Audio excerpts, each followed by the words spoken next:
This is session 5 of 10 Ways to Please God. I'm calling this one Part 1 of Living with Others. Up till now, the commandments have been about how we relate to God, but the next 6 are how we relate and treat to others. It's necessary that we have the ones relating to God first, because how we relate to God will affect the way we relate to other people. And so this next one calls us to honour our parents.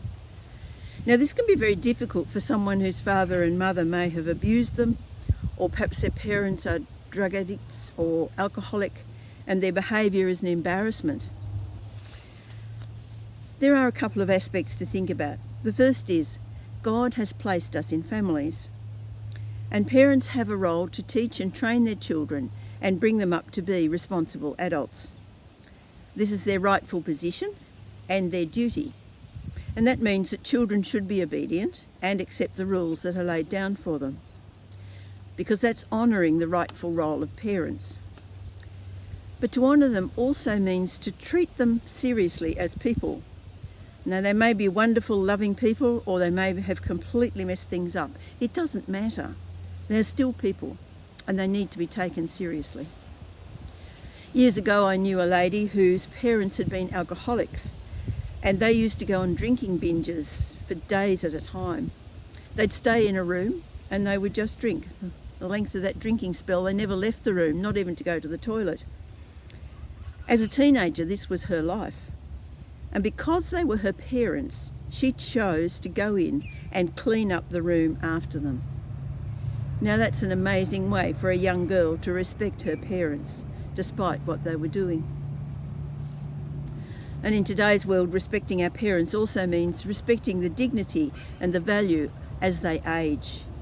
And it's a terrible thing to see adults neglecting aged parents because they're a bit of a hindrance to their lifestyle, or simply seeing them as a source of money. God created families, and parents are to be honoured.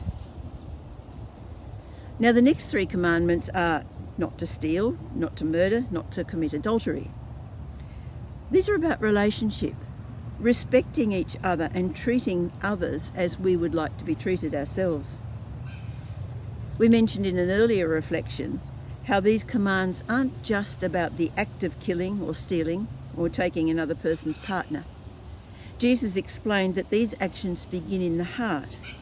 Anger or jealousy or lust, allowed to remain, and can eventually lead to the act of murder or theft or adultery.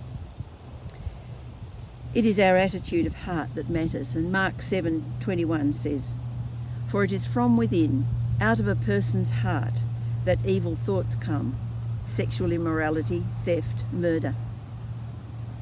If our relationship with God is good, then we won't let our hearts be full of these things. Luke 6:45 says, "A good man brings good things out of a good stored up in his heart. An evil man brings evil things out of the evil stored up in his heart." Let's make sure that our hearts are full of the good.